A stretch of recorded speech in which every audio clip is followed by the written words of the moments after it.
quorum. Okay, let's call this meeting to order. Good evening, everybody. Let's take roll.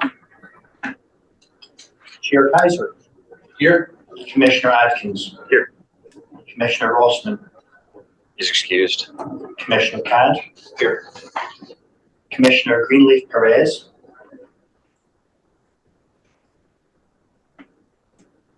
Commissioner Dross. Here. Commissioner Hunley. Here. Commissioner Coleman. Here. Vice Chair Marshall. Here. And Mike McBride is excused.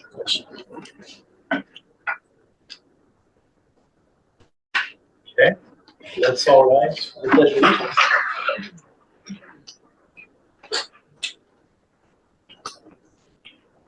I pledge allegiance to the flag of the United States of America and to the republic for which it stands, one nation, under God, indivisible, with liberty and justice for all.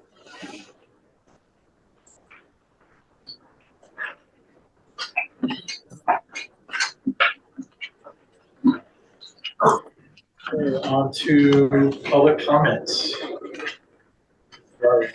No comments that we've received and none online, so I'm aware of. Next item on the agenda is the consent calendar from meeting minutes from April 8th, 2024. So I have one correction to the minutes. The motion to approve the previous meeting's consent calendar was seconded by Roger Coolman and not myself as credited. We'll make that correction. We have unanimous consent on that change. So I'll move to approval of the consent agenda with that correction. All those in favor? Aye. Thank you. Yeah, that was yeah, you made the motion, so we had a first. Do we have a second on that? I'll second. It's in the air. Yeah. I thought if it was kind of unanimous, we could just. And who Yeah. made the motion?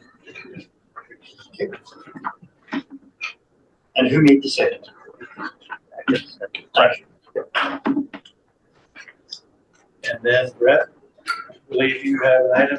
Yeah, we're looking to reschedule that October 14th meeting that we had set there. I have a conflict with that and would like to move it to the 28th. I've confirmed that the room is available. All the logistics can all be arranged. It's just a matter of if it's acceptable to the commission. I'd like to shift that from the 14th to the 28th of October. Same time, same place. So I understood myself to be making a motion to approve the entire consent agenda. Oh, okay, Yeah, then that was yeah, fine. I'll pass it. If that was good then, if that's, that the motion was for, if we're in agreement that that's the case. Oh, my mistake. The motion for both items, that consent calendar entirety, okay? All right, August, October 28th. And Will, you can bring up the PowerPoint. Yeah.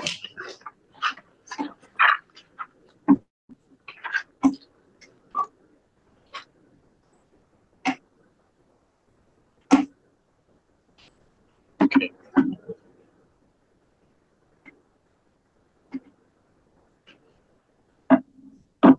Advance that to the staff reports. Next slide. Yep, right, we're good right here. Start with Officer Hagan. If there's anything you have to report on, I know we had not coordinated prior to the meeting. Yeah, no, I'll just shoot out a couple of things. Summer season here, busy traffic. We've got a couple of enforcement operations scheduled over the course of the whole summer. One of which will be a pedestrian operation, probably in the downtown core. Portland and Springbrook is I mean, I know that to be the most dangerous intersection in our community stat-wise. And so, but it's super difficult to get a police officer out there to park and position yourself to be able to do anything. And so you're just in the way to get a police car out there. So we're going to do at least 2 or 3 specialty enforcement operations. We're going to get an officer out there on foot and then be able to spot red light runners and some other safety issues that are going on at that intersection, and then position some marked units down the road and pick some of those folks off or just blatantly running that light. I'd love to get a red light camera there someday, but I don't think ODOT's on board with that. But anyhow, the pedestrian enforcement, I already mentioned that. A few stats for you. Since January 1st of this year, officers have made just over 3,500 traffic stops, resulting in about 1,900 citations for various violations. It's been about 2,600 warnings issued, and then 49 DUI arrests since the first of the year.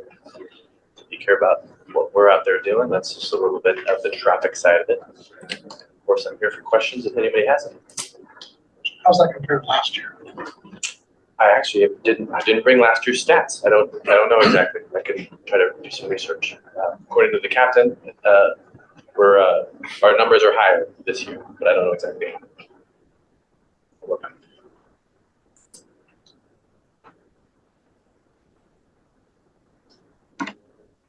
Yeah, of course. Thanks.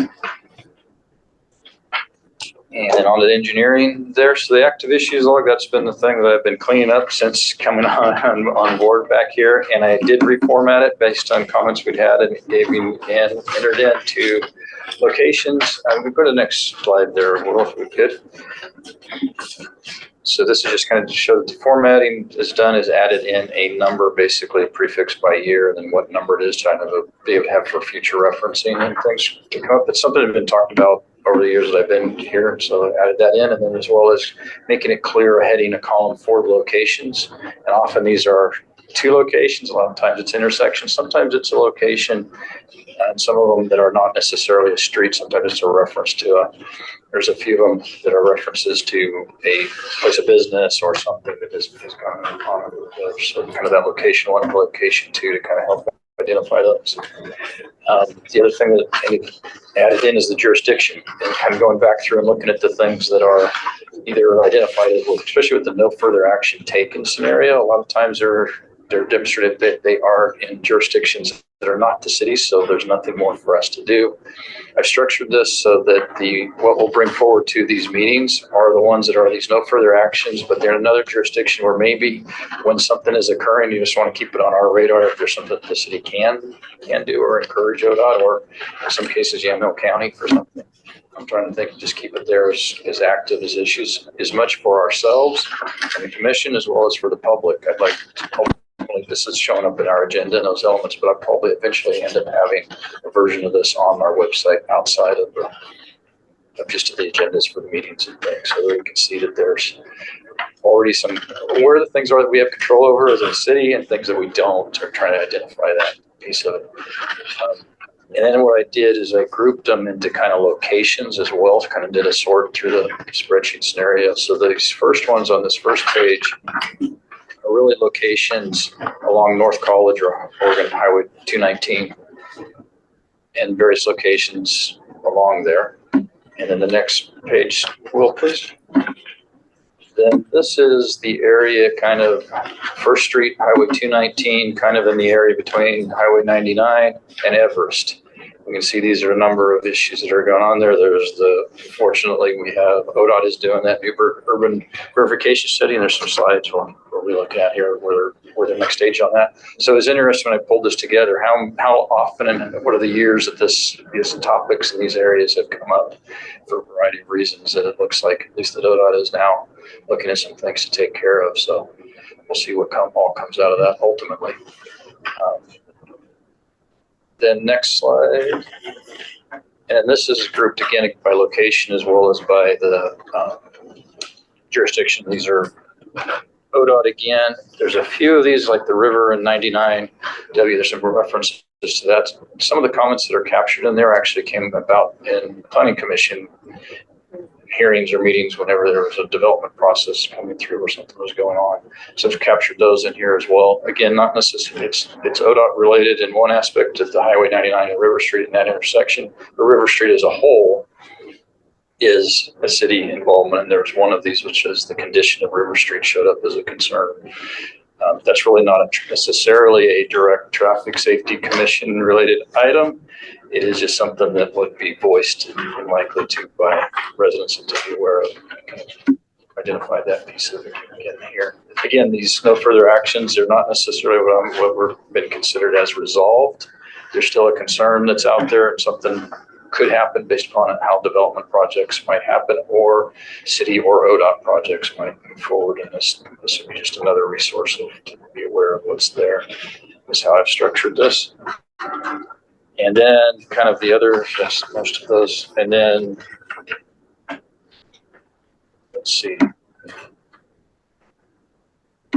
It's interesting, there's a Winooski speed one there that shows up, and then we have a current one that we're looking at and ongoing looking at as a Winooski, so it's a recurring.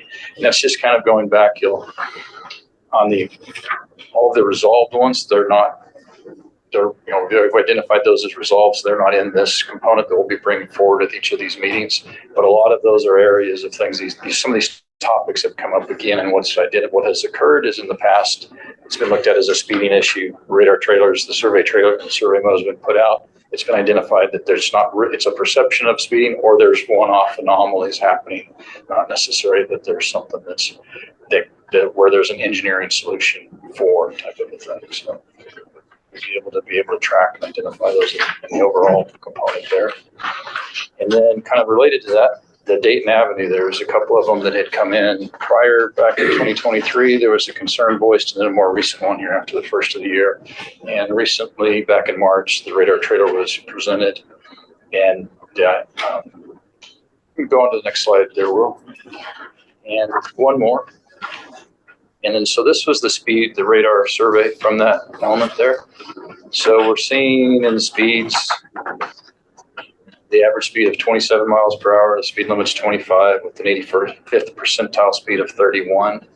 So there definitely is some speeding that's occurring there, but as Officer Hagan, it communicated to me, you weren't seeing it as something that was predominant or something that was happening at a great.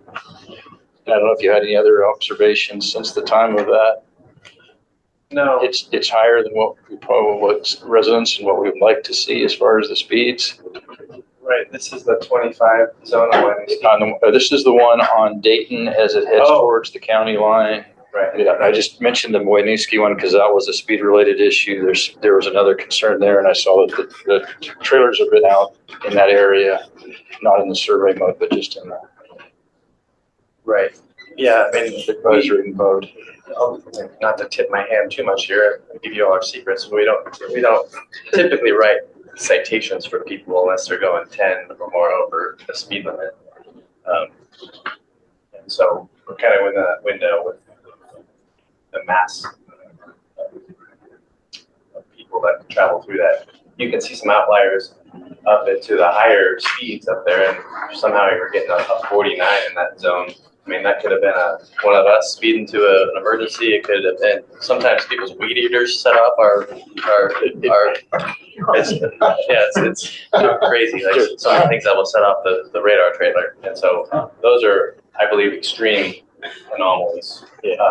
But of course, you'll get people going 10, 15 over the speed limit, and we will gleefully pull them over and enforce that law. It's just as long as everybody is driving anyone who has an independent brain and has access to their accelerator, there's going to be speeders on every road in the city. We just do our best to put out the fires as they come out right town. And if I recall correctly, you mentioned this is in one of those areas. It's frequently on the watch Dayton, list, if you will, and that piece of Winooski in Dayton. That's certainly one of the ones that is just perpetually on our rotation. Yeah. So as we get concerns voiced to us, we'll work with PD to get to make sure the trailers are in the rotation, and we'll report back, and we'll continue with the action log to indicate what's happening there. Yes. Can you explain that 85th percentile metric? Is that what you're looking for? If it was above that, 10 mile per hour, that's something to make an adjustment for? Well, that 85th percentile, the state ODOT is the one that actually sets the speeds on local roads and roadways within the state. There are some exceptions to that, so there's some things being considered. And the 85th percentile is what is typically used as whatever the traffic is that is going at that speed is what's typically seen as, okay, that if the 85th percentile is at traveling at this speed, that road, and there's not associated accidents and crashes associated with that, then that is oftentimes what it will be used as setting what the speed would be. Is it alarming I mean, the 85th percentile is 5 or 6 miles an hour over the posted speed. Doesn't seem terribly high, but When it's considered this, Dayton is a major collector classification, so it is a roadway that in other communities, those collector roadways are closer to set at 35 miles per hour component because the idea is to moving the vehicles through. And I'm not certain about the location of concern here on Dayton itself, but what in my time with the Traffic Safety Commission in the past and currently as I go back through the log and look at it, a lot of times where there is the perception of speeding occurring, when I go and look at the street, there's not sidewalks or the sidewalks are only on one side or the other. So there's that, or they're curb tight sidewalks rather than the setback sidewalks. So the perception of a car traveling past within a few feet versus 6 feet or 8 feet, it can feel faster than even the observations and things. Can go. And then you add in the anomalies of somebody that truly is speeding, and that I think very disconcerting. Controller, this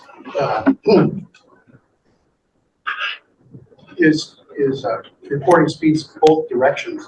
Is there a way to determine if speed is occurring in one direction or the other direction, or signage issue or something?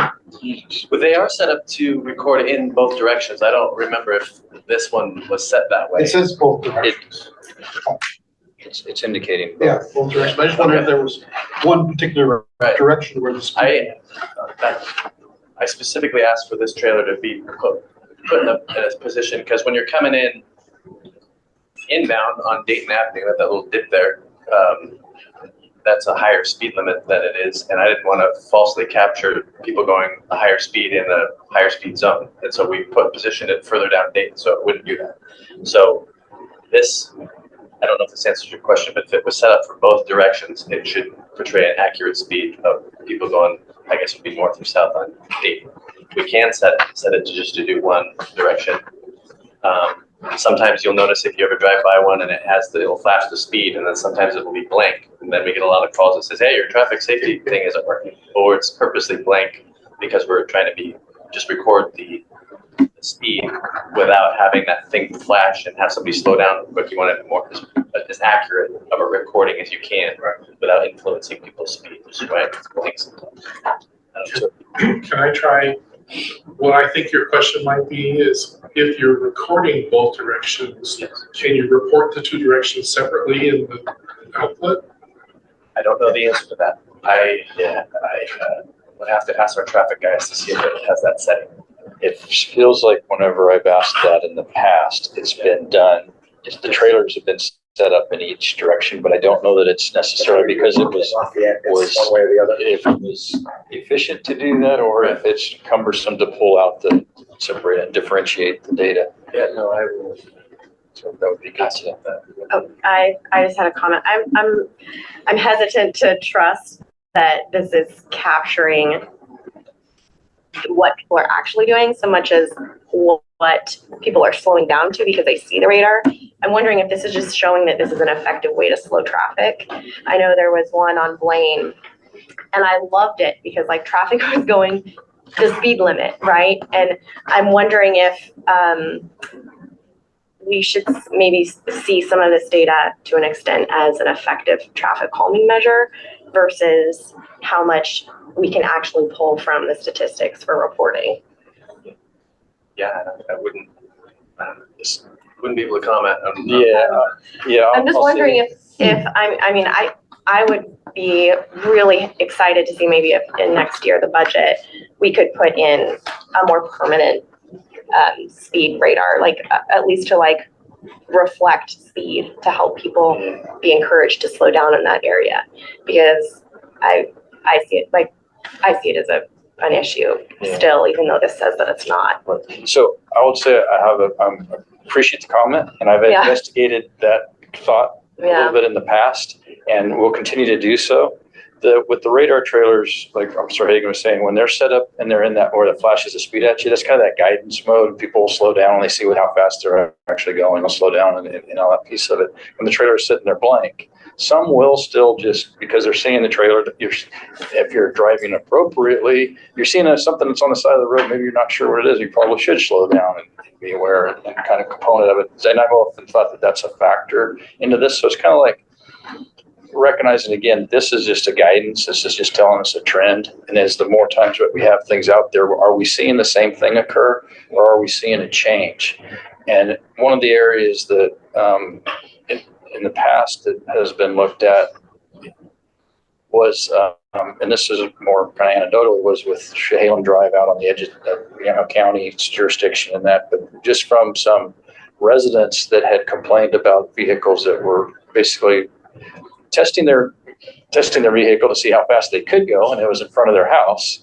Yeah, 25. Is what, and then I was working with Sergeant Ronan and kind of had some, basically got some timing and elements of things, and were able to find it was a person, and it went away after there was a traffic stop and a warning or whatever was done. It then kind of changed, so that whatever was occurring could change. Where I was going with that is with the speed component of it. There are times and things will be put up kind of like within a school zone. If you've seen the signs, it's called a similar type of thing. A permanent speed radar can be set up. When I did some studies and information on that, there was some cautionary element because you can actually get people, if it's in an inappropriate location, you can get people going out to see how fast they can get their car to go and register it on the component there. I don't know. Oh yeah, if it's not that's- teenagers who will purposely Yeah, see so- how high they can get that board to go. Yeah, so it has to be balanced with, is that going to help things or is it going to create an issue as well? So I think it's a good comment and it's something that we should continue to be looking at for the appropriate locations for those. I think there are those on Villa Road as it's approaching either side of the dip. Those are installed in that location there. It's Exactly. kind of tell. So something like that, it's a good comment and it's something that kind of can probably be introduced into the later discussion, kind of related to traffic calming measures and things like that. To something to be continuing to look at is where something like that could be appropriate. I'm sure it's just what the bad thing, but the location is so in Plano. I know how people are being on the other side, so I just want to make sure that that's located. That's a Newberg, right? Yeah. Yeah, Okay. the system is just defaults to that, and it's older software, but that's the only thing we have. So I get a million calls when people see this. I just want to make sure, like, a CYA for us as a committee, but also for that. Very good. Yes, this is the one. I've tried to save it with Newberg addresses and it always defaults back to Plano for some reason. Speeding so much worse in Plano. Yeah, I don't know. Oh, I do. Maybe so. Oh, okay. Thank you for putting this together. It's super interesting to see the Yeah, data. and then one other, just an anecdote, I guess, on this particular one, as I was just kind of looking at this and looking at it today, is kind of this was done over 2 weeks, and it gives a total number of cars that are going through there. Now that is 8,000 vehicles, that would be in both directions. So kind of breaking that down to the average daily ADT through there, it ends up being less than 1,000. And it's like a lot of times it's 2,000 to 3,000 before things start kind of becoming one of those heavy traffic scenarios, a lot of elements there. So just to be kind of one of the other things that leads into like, if this had been a lot more cars than what we have here and we had the same speed, I might be approaching it a little differently than I am currently. Just wanted to share that as well as one of the things that we do look at.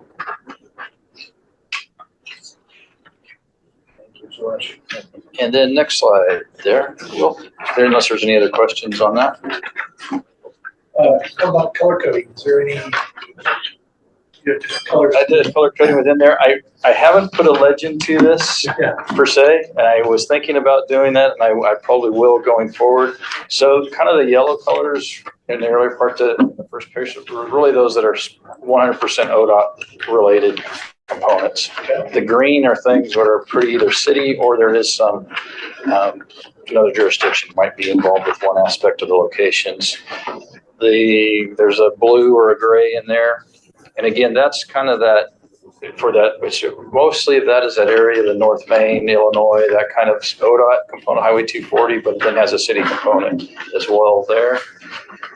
And then the pinkish color is really, those are the things that we haven't started yet. We've got something in there, kind of those pieces of it. And then just left white is just things that are actively looking at there more so.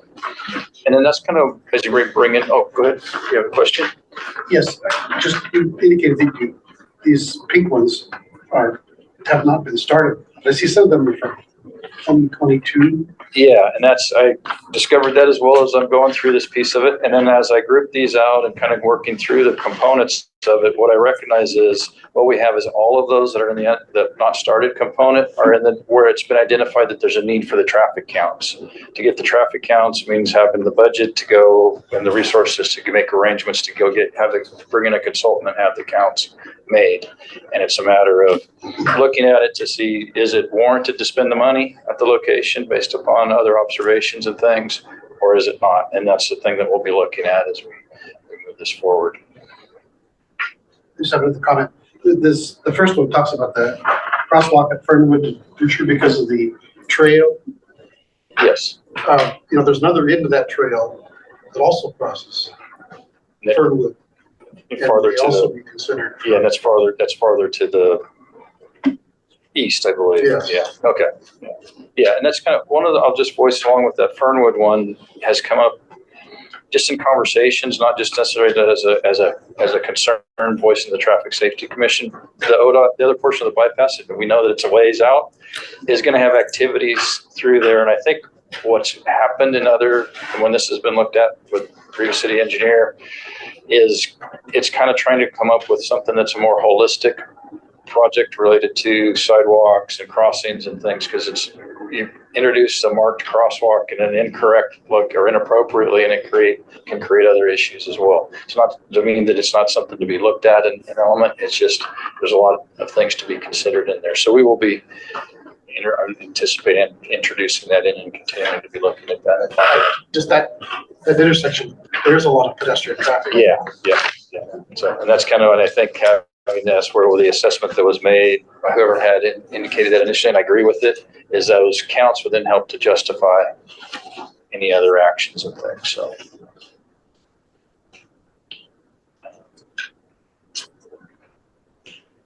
And then let's see.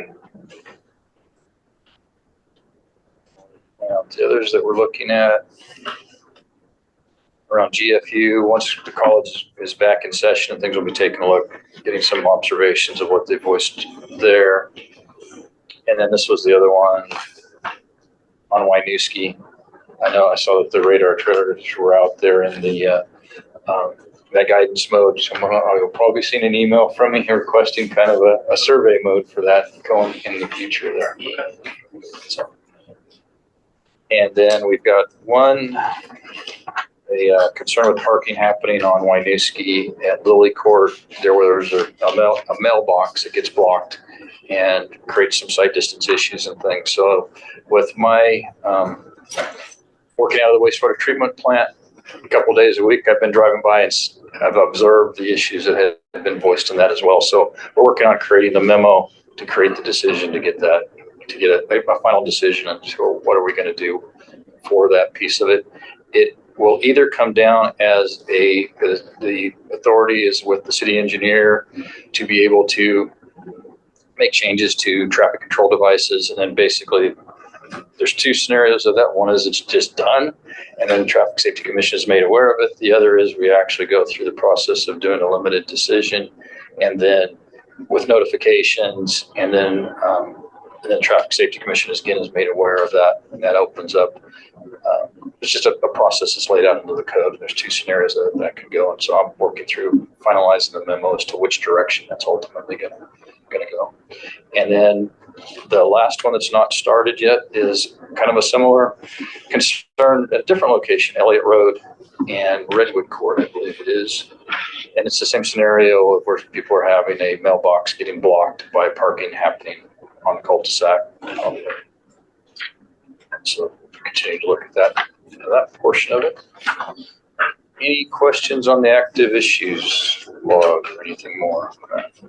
So hopefully that's a little more information and be available for you going forward. And then any additional thoughts on as far as any additional information to add into for either columns or information to be able to be aware of. And I guess I'll just voice that I kind of broke the issue, concern, request type, as I was just jotting down different scenarios, and you'll see a few of them that I just placed traffic in there, and those were the ones where they had voiced concerns that were multiple issues that all just seemed to be with the concerns of either the volume or people not necessarily following the driving rules on the road. I think the changes you've made have been exactly what we were looking for. Grouping the locations together makes so much sense and is so helpful to us, the reader, to see how the things relate to each other. That made all the difference. I really appreciate it. Appreciate that. Well, it took longer than I had hoped that it would, but we have it now. So, Yeah. we'll keep it going We don't have to redo any of these. Maybe just a quick question is, sorry, these is kind of citizen concerns they've brought up through a process. What is the feedback to those citizens throughout that? Is it going to be a black hole in some cases for them, or? No, that's a good point. What in all cases, there's been however they've responded to it. Usually, what I try to do is document within an email. Sometimes I'll actually get some that are a phone call and return that. We try to get it back into an email and log that in with that piece of it, and they'll get basically what you'll see in a response back.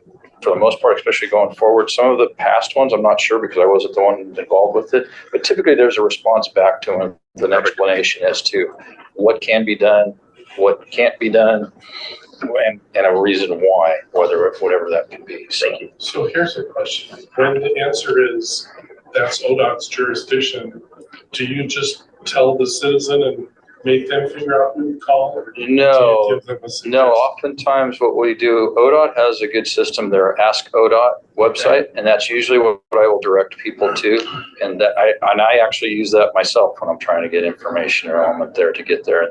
They're responsive. They will get that to the appropriate people, and it works very well. And a lot of times the answer isn't always what they want, what people want to hear, but they get an answer, and it's reasonable.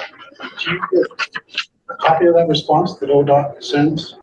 Only if it gets forwarded back to me from, if a citizen has asked them that directly, They don't respond back to the city. No, and I don't always necessarily get a response back from it when I've directed somebody there. I don't always get something back. So it would be helpful if they would respond back to the city about what the response is. Yeah. No, I will say a couple of the ones that people have had it in the past and probably have showed up, which I think it may have even showed up in some of these. The college at First Street, kind of that one there. ODOT's been contacted several times. I've worked with people with ODOT on that component with that issues there.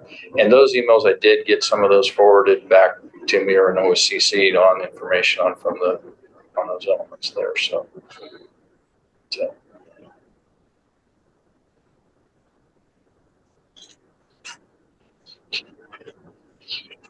And go to the next slide. And so, speaking of ODOT and the Newberg Urban Design Verification Study, we had Jenna Bremen came and given that presentation on what they were doing. She then has since the concepts she forwarded that are in the agenda. The first one is kind of that Highway 99W to Church Street. Go to the next slide. So this is kind of at that western end, what they're proposing there. There's discussions there, and crosswalk at Church Street. And what she's asked for is to kind of get kind of a general feedback, kind of what the thoughts are on this.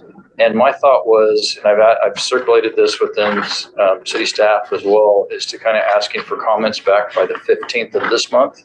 I'll compile those and then forward those on. So I think individually, if commissioners want to voice your comments to me, and then I can consolidate those and get those on the agenda, and we can move that forward there. But it does look like they have given a consideration to all the things that had been talked about previously. If we have any concerns, instead of taking up meeting time, just email you. and then you kind of. That's what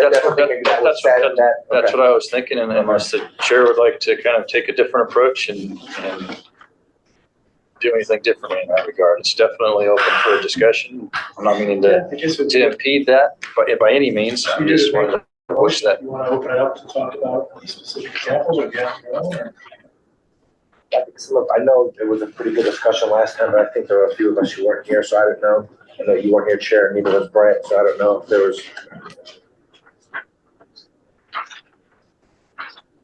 And then, the next slide is, the next one is the Villa Road and then Can I ask Everest. a question before? Certainly. Normally with these flyways, ODOT likes to close them out now. They bring traffic up to, I guess, make you turn right, make that the through road. They haven't presented that. Talk about that. I realize that'd be a pretty drastic measure for local residents. It'd be a very big inconvenience. I think there was some talk of doing, if I recall correctly, of doing it one direction was the most that they were taking, not closing it off completely, and then that was going to have an impact into the one business there. So This drawing shows what they described to us last meeting of changing this so it's functions less like an off-ramp. And you have to make more of a 90-degree turn to get onto it. It looks a little smaller than the sketches from last time, but Yeah. I see that the driveway is controlling that. yeah, Oh, you're right. So this is otherwise what they described to us last time. yeah. And then the next slide is the Villa and then the Everest. Kind of doing enhanced. And these are voiced as concepts in the draft. They're not necessarily. This isn't necessarily what they're going to do specifically. It's what they're, as I understand it, as she's titled this, is this ADA leveraged. So they're looking at the ADA when the ADA ramp work happens, is trying to get these other enhancements incorporated into it that Jenna has elements there. So.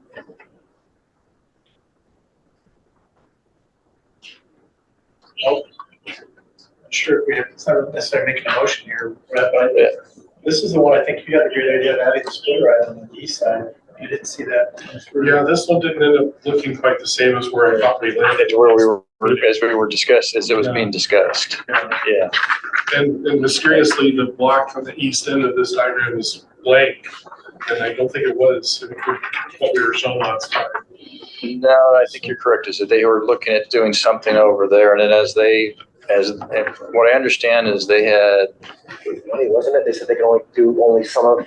some of it. It's going to be. I would imagine there's going to be a budgetary component, but also that ODOT had spent some time with some staff out observing it more so than they had prior to the meeting that we had, and made some observations and elements there.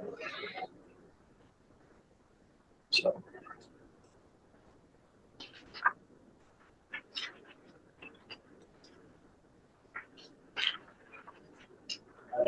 Would have been a way to protect the pedestrians, and kind of force the cars to. Help slow down the traffic zooming in from unincorporated area. Yeah. So I think kind of a general comment is kind of seeing something that is kind of some sort of a splitter island on the east side of the Everest Road. There would be I'm getting that's a general feedback component from the group here, and that's okay. Well, and the idea we came up with at the meeting was to then include the splitter island on the west side of the intersection and wait till beyond that to spread out into 2 lanes heading towards Villa. Yeah. And that center island could be part of the crosswalk on that west leg of this Create intersection. that roughage elements there, correct, yeah. If I recall correctly, she seems like she was talking about, there may be some issues as far as how they view the queuing length that they need to have in those lanes in there. So, but that doesn't mean we can't provide some general feedback there in that regard to have that splitter island. I actually have an enforcement question on the police side. So, like, and this may just answer my question, I'll bring anything up more, but when you're coming on from, what is that, Everest? You make a right, if it's double white line, how can you get to the straight line without breaking the law? Because there's no gaps in the white line, so it's hard to cross over that white line if you're trying to go straight. Like, I'm teaching myself how to drive right now, and we always talk about like how that would be a ticket, but like how would this avert a ticket if there's gonna be a solid white line? So if you're making a right, you're not making a wide right, you're making your. Yeah, I see what you're saying. It would. Because even to this day, like you're literally breaking the law to get into that straight line because you don't have the passing paths. So I don't know like if that's ever been a concern with enforcement or anything, or if you guys even get a ticket on that. I see what you're saying, that you by law would have to turn in your innermost lane. Yeah. And then the striping. And there's not enough space gap to do that. Prohibits you from making any lane changes, which would force you then to make another right. Yes, and so like right now I'm teaching my son, so I mean, if somebody was technically turning into that lane there and a pedestrian was hit, God forbid, Yes. there's the issue of, okay, well, I'm supposed to make a adequate right turn, but I can't because the way the pattern is. So I don't know if that's ever been addressed. Or if there's even a concern, if that would even be like an issue with I'll put enforcement. it into perspective. So I have a hard time getting a police car to even park at that intersection to catch speeders who are going 50 plus miles an hour right at that intersection, let alone enforce the pavement markings. Okay. And so it's, I'm not gonna be too worried if you're making a lane change right there, but I bet that ODOT striping does create a little bit of a violation. Yeah. But I mean, I don't know if that's, we can, because I noticed that now more now, teaching my son how to drive, I'm like, how do I get to this next lane without getting a ticket? Right. So, yeah. I mean, it's minor, but I mean, it's somebody can really. Yeah, I'm glad that you're Yeah, I think that's. considering that. I haven't even thought of it. Yeah. Mingo ran into the same issue when they had on 2nd and 99 or 2nd and Baker, and people just cross the white line to get into the lane that they need. And I don't think anybody's ever gotten a ticket from, it's inconvenient that that's how they designed it, but.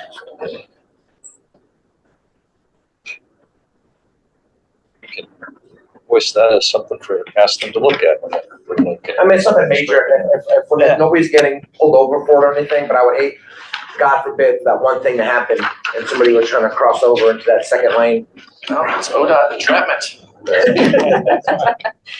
So, all right, well, I made a note for a couple of those comments, so that I will introduce back for looking at that striping and also the medium potential refuge island for the pedestrian for that crossing there. And if there's any others that come to mind in the next few days, then again, kind of email them to me and move that forward.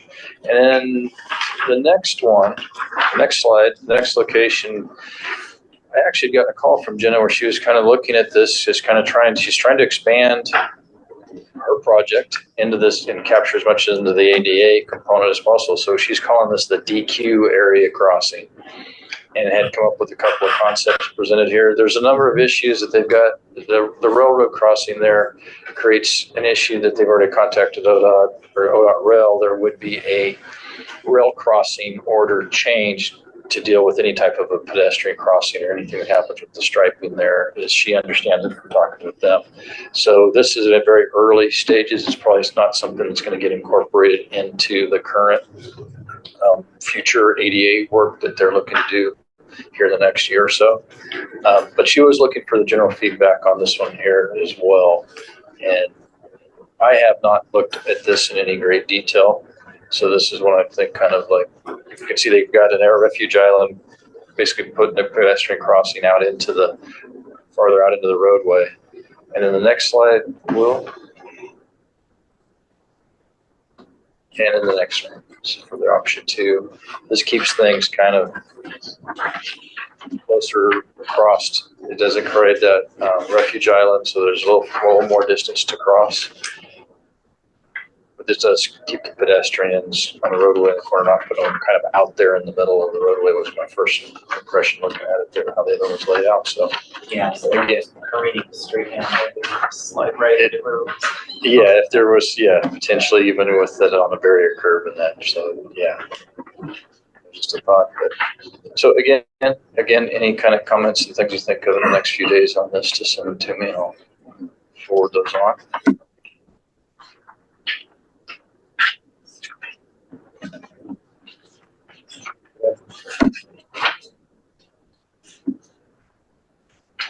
We're still kind of in this engineering reports element there. The only other thing I really want to talk about is capital improvement projects. We're into the next fiscal year, so we will be moving forward. We're going to identify the projects that will be going forward and on that piece. So probably more to come on that. But that's,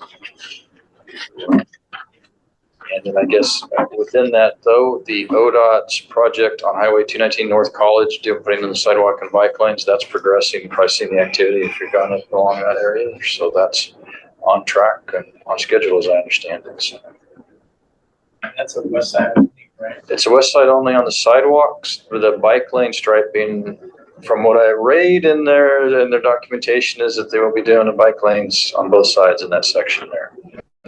But just the sidewalk is only on the west side.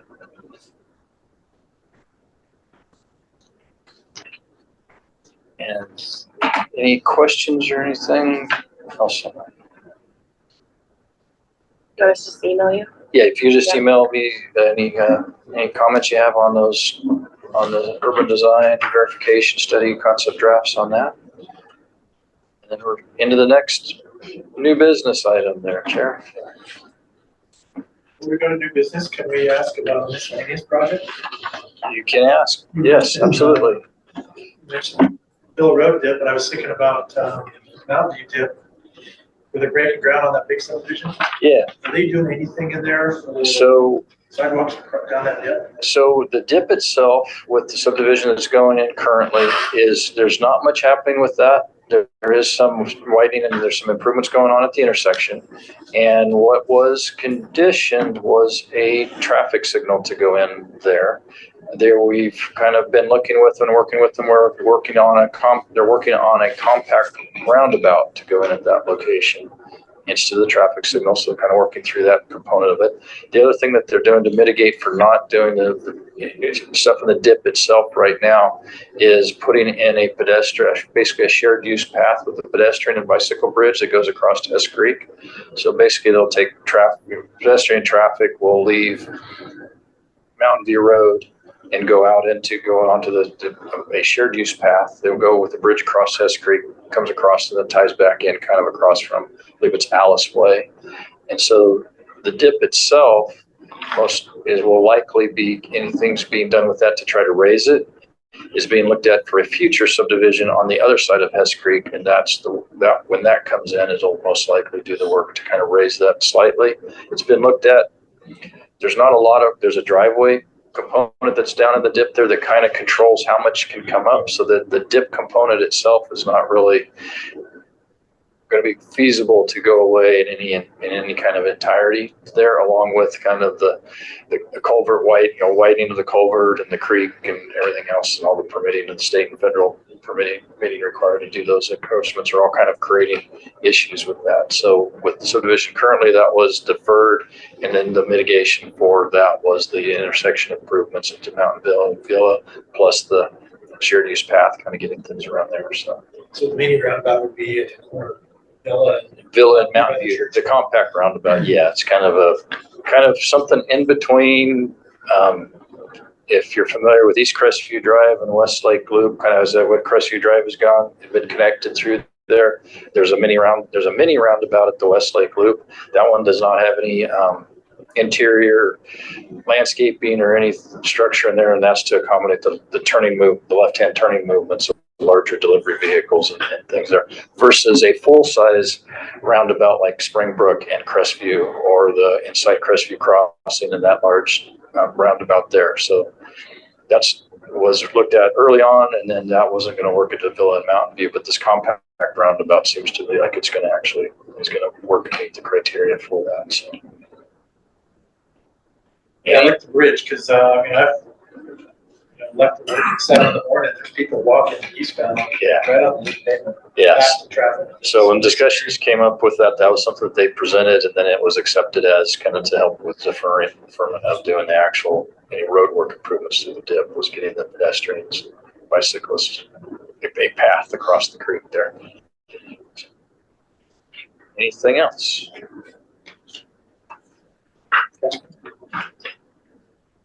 So on to new business. long-range planning.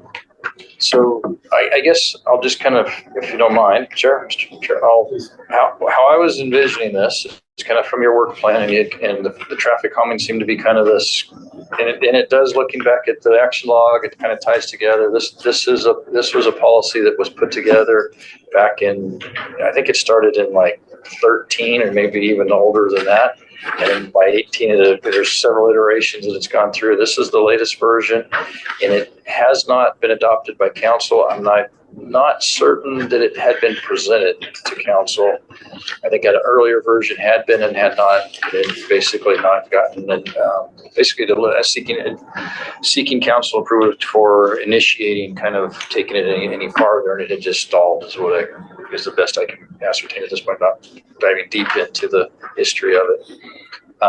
Is kind of, this was created, and my thought process was that kind of as you look at this, as this commission looks at this piece of it, is to start the process of, are you good with it as it is? Are there edits to make?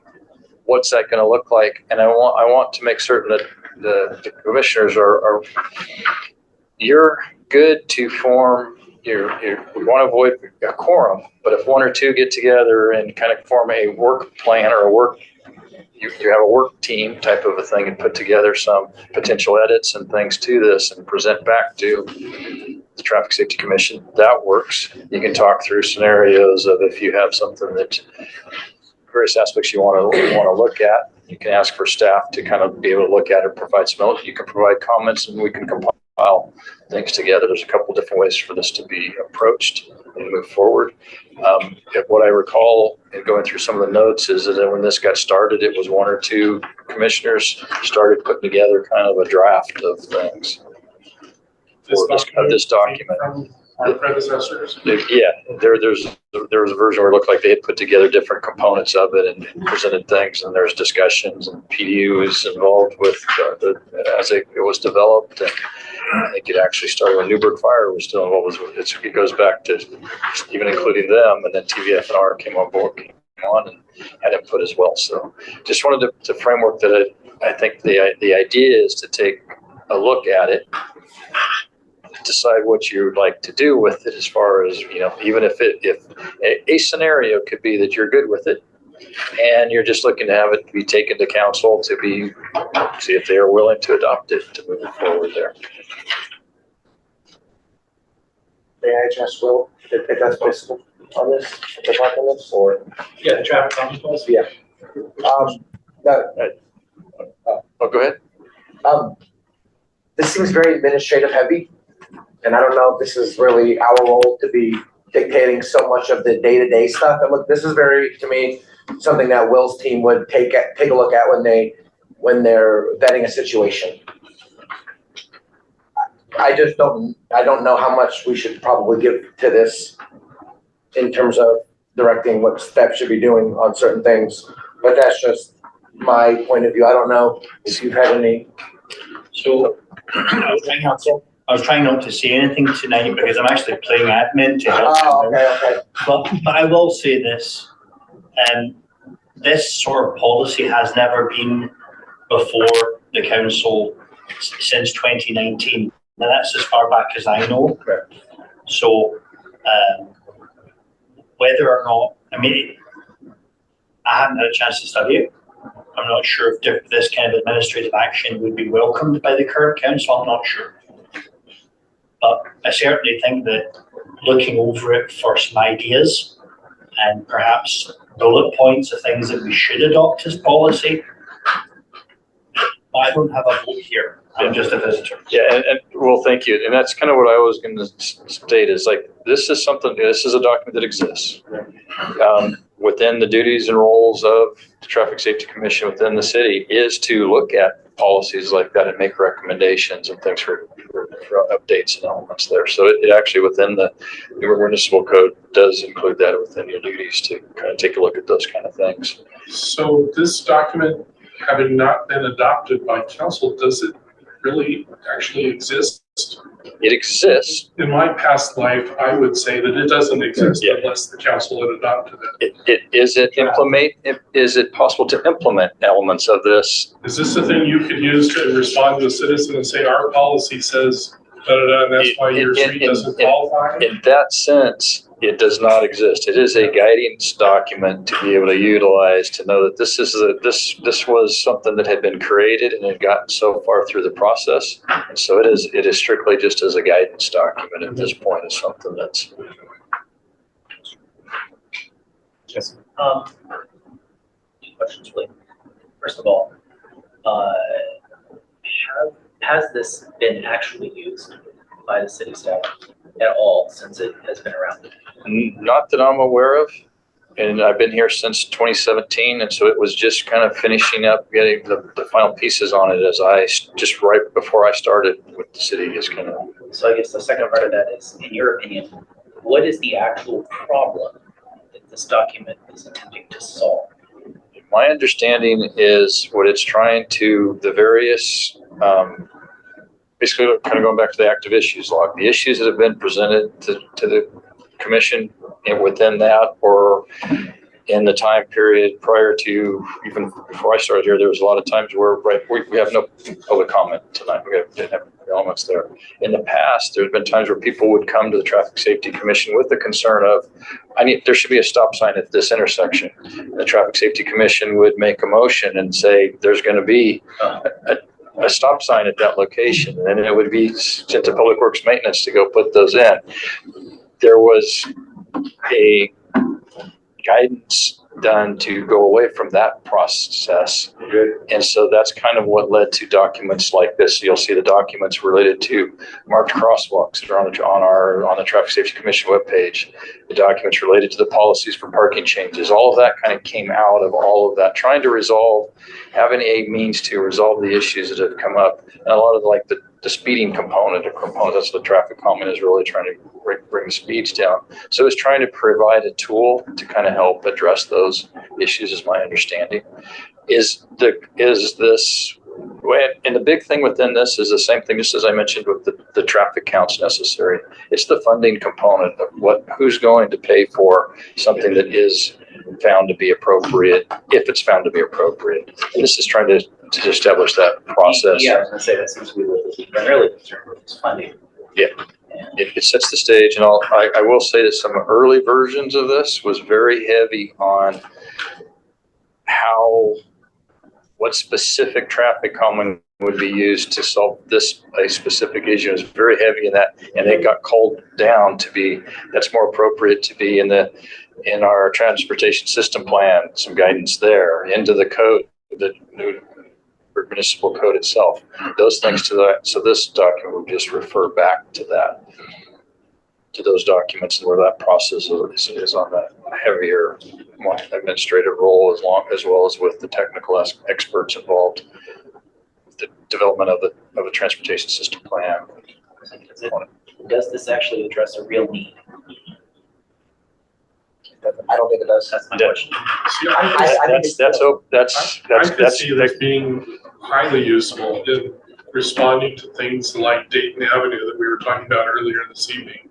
To say, we went through a process one time where we said, this is the uniform, standardized way we will evaluate things so that we treat all the different places in the city equitably with each other. We have some objective criteria that say we do things this way, and we come up with, yes, this would qualify for such and such a treatment. If we have the money for it, we do it. And if we don't, we offer you the chance to pay for it.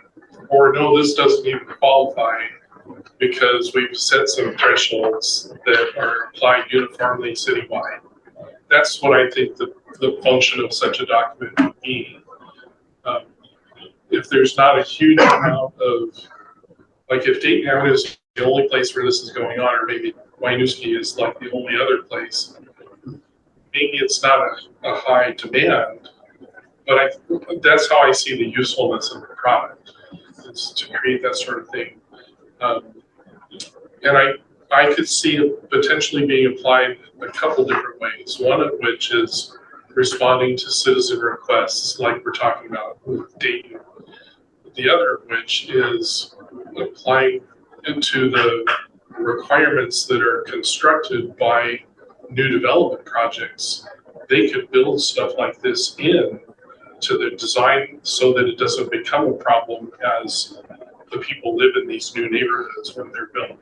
Well, that's what they have the public works standards for. Public works standards, that Do one. the public works standards have traffic calming measures in them? Yeah, so, no, they do not. So what they build is wide streets with sidewalks way out here for people to go fast on, because that's what public works standards were in the 60s when they were all created, So, in my experience. yeah, so where, I'll just kind of add on to that, where I view this as a document, kind of, because say, this document, you were asking the question, does it exist? And it exists as a guidance document, like I said.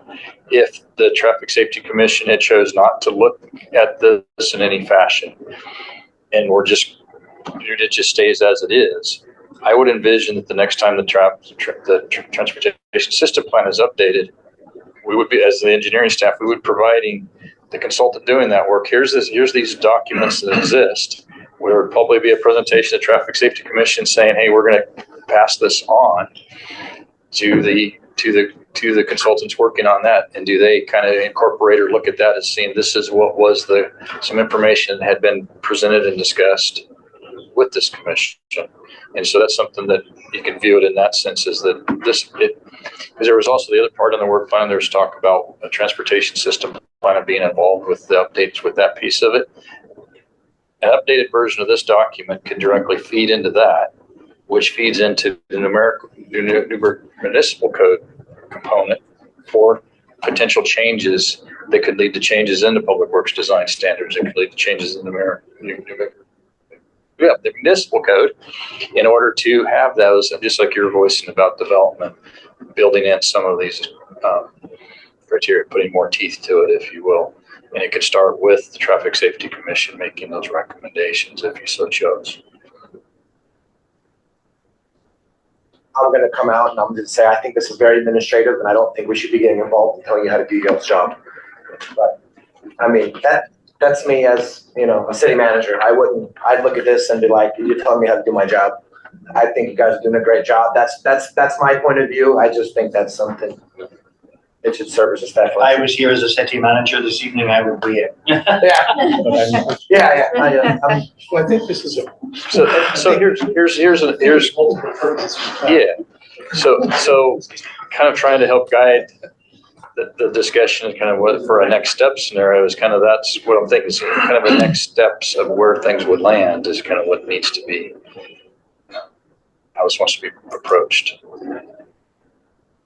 So balancing the perspective you bring and the expertise you bring, my background being a public works staff person before I retired, I worked with stuff like this all the time, and candidly, what we really did was we figured out what we needed, and we take it to the board of supervisors and say, approve this thing the way we think we should do things, so that it has your official seal, and we can go forth and do the work you want us to do.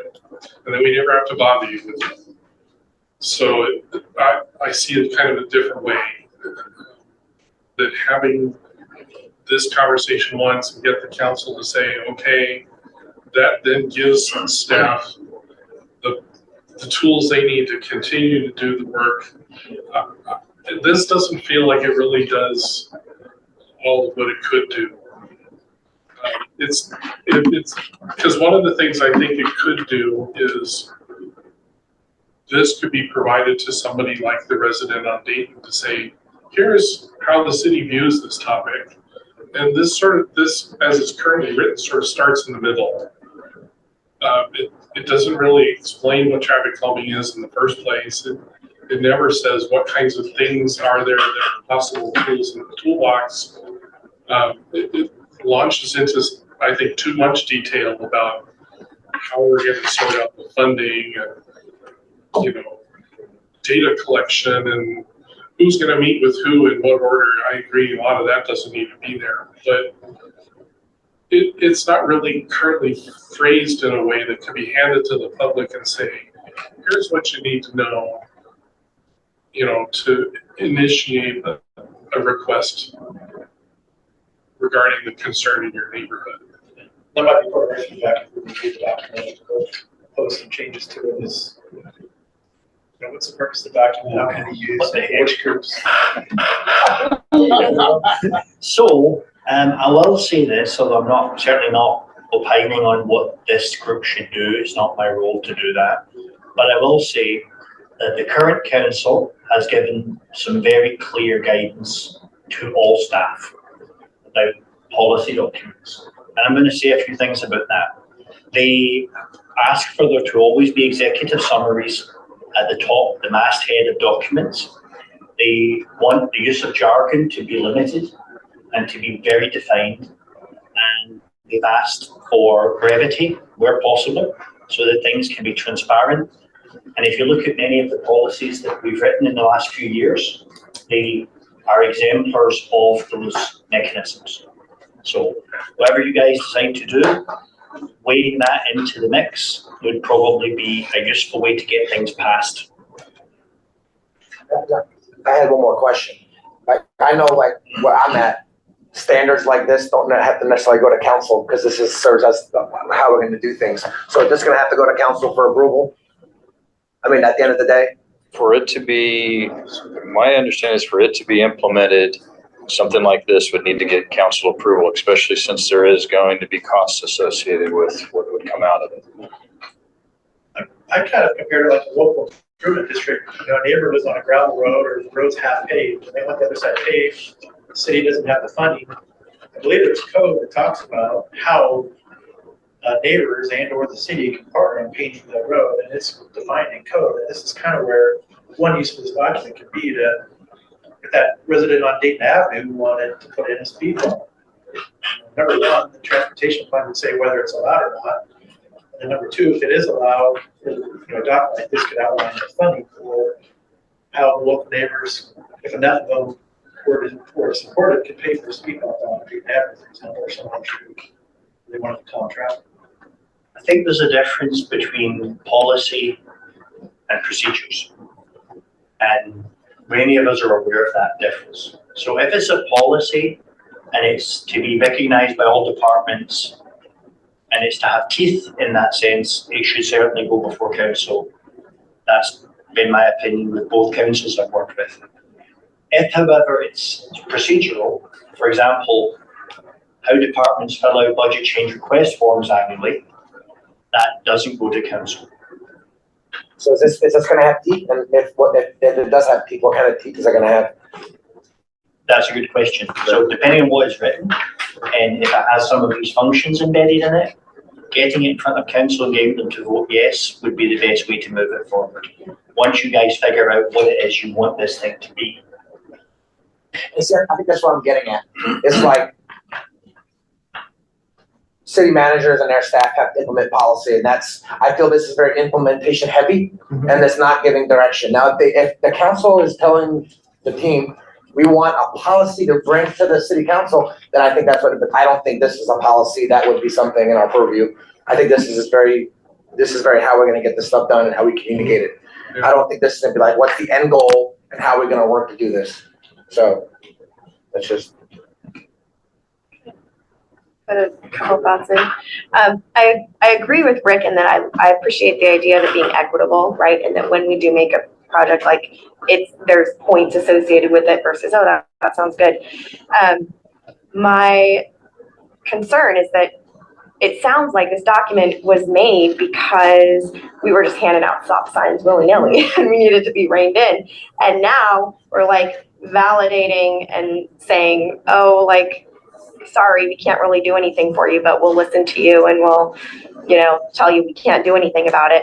So it seems like what this commission has developed into is very different. And so I feel like we could make a document that still has like those validating features for residents to review without necessarily asking full city funding and having to present it to city council.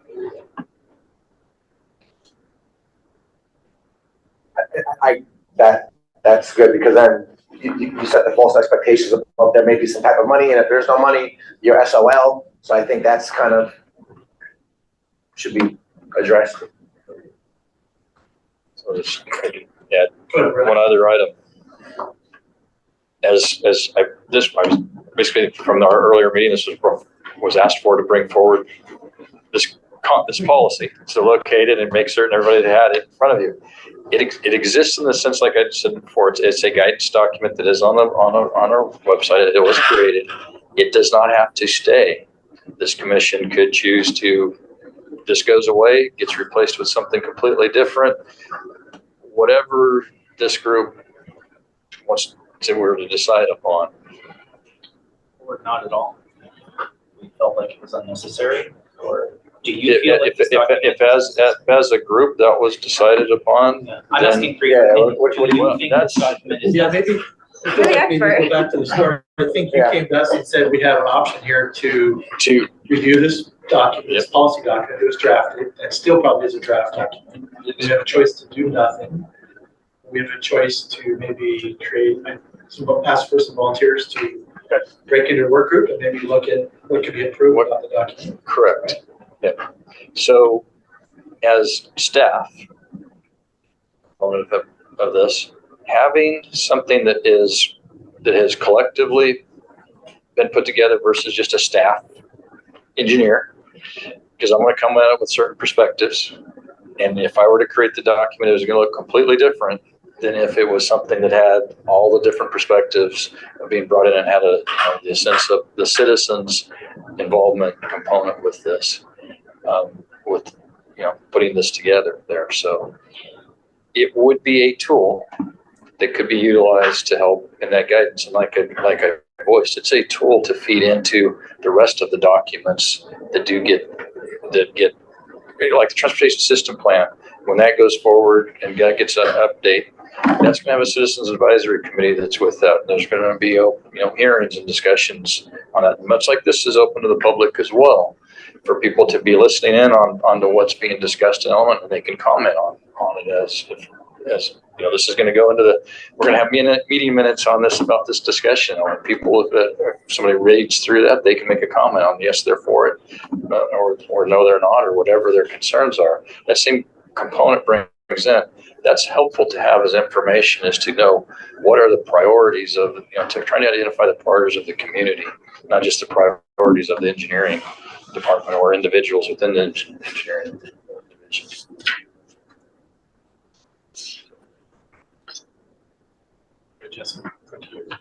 Yeah, I guess I'm just still trying to get to the clear answer. I don't feel like that is a clear answer to me, which is, as an engineer, do you see a need for the document? Does it provide a solution to a problem you are facing?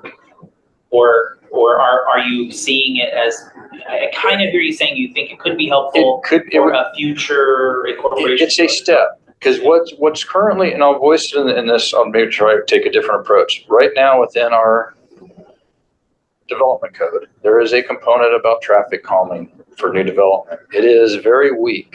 I don't have a means to enforce anything, and there's some options in there that are laid in the TSP. But the way the language is such, I don't have a means to enforce that onto a new development, because there's just not the teeth in it to get there. So some traffic calming component of things that can add teeth through the steps. And I view this as a document that would feed to the transportation system plan update for the traffic calming components in that would lead to changes potentially in the municipal code that could add some teeth into that component that would help to put things in place in new developments, so that there are some of the issues that we're seeing in our active issues log and things because of development that occurred in the 60s or 40s. What the conditions and configurations that we have now are leading to issues. So in that sense, I'm hearing that yes, it would be helpful, because right now the concerns about affordable housing are traffic and parking. It's always what I'm hearing. Those are there. So it's helpful in that sense as a stepping stone. Is it something when this is created, and are we going to be able to implement it from what what the Traffic Safety Commission creates. If you create something in elements here, just like this document here, it's a guidance document to help inform what we already have that is actually in code and in our design standards, but it doesn't give us enough it doesn't give enough beyond guidance as to just in general terms. It doesn't give it's not incorporated into the next steps, the next levels to actually be implementable. You're gonna hate me, but No. What you had said, right? Your perspective is like, yes, it needs some teeth, and my wondering is, I don't know if the collective, if we have the skill set, if we have the knowledge, if we have the ability to provide or create a document that provides that teeth, given that we think that you have that skill set. So here's an approach: is it doesn't have to go into the minutia of what the traffic calming is. It can go back to what Commissioner Marshall was talking about. What is traffic calming? What are the elements there? There is some guidance document, there's some reference materials, and that's the component that the traffic safety, as member of the Traffic Safety Commission, can do. You can ask staff, we can actually present we can provide you some additional information and resources that you can review and pull things out of what you feel might work, and can collectively put that together and introduce something.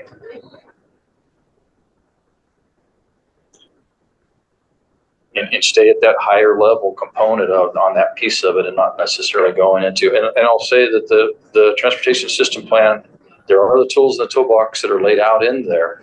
What's not, and that's kind of where there's some elements that are there. There's what kind of traffic calming measures are appropriate on different kinds of streets. So that's there. It could be used to start with. The component that goes to the code section talks about the TSB and the elements there, but there's not the teeth to enforce it on the development component. There could be recommendations that could come out of this commission to add some more. And the specifics may not have to be there. You could potentially ask for that to be looked at in greater detail. That could go to council. Council can decide, yes, we're going to dedicate resources to that or not, type of a thing. Would it be easier if, because I'm having a hard time wrapping around teeth and what teeth is, because I know when I talk to developers, I say, hey, here's my public standards code, here's what you got to do. And then we wrap up an email, the city planner wraps up an email, and this is what they do, and that's what they bring to the planning commission or so on. So I don't know if it's easier if you just kind of, maybe you and staff bring us something to say, hey, we think this is best for us to move forward with in terms of having teeth, and then we probably have dissected for a meeting there. I going along with Brett, I just don't. Okay. I mean, but that's just my. So as staff, I would need direction from my supervisor and above. That goes up to the city council, city manager, city council in order to direct me to create something like that. So it's kind of, it's a chicken and egg scenario almost component of there. If there's a desire, and this goes back to, if there's a desire with the Traffic Safety Commission, as collectively as the group, you decide to move forward with something there, then that's where that would go. Feels like we need to kind of circle back to what you asked us initially. Do we want to do nothing, or do we want to agree to? That's kind of where we're at. Do you want to study this further? Then you can kind of decide, do you want to take an approach to making a modification to this, create something new, or to just move on?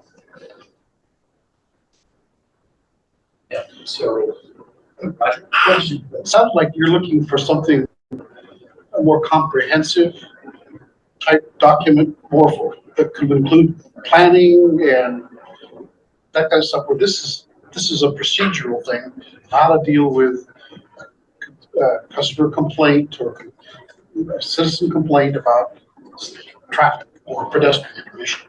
Here's a procedure, how we're going to deal with that. That's what this does. It has nothing to do with planning for new developments or anything else. This does not, as it is, it So this does is not. Strictly a It does- procedural. It's a procedural traffic calming as following, as for for basically existing- implementation for existing. This is construction, not existing- that scenario.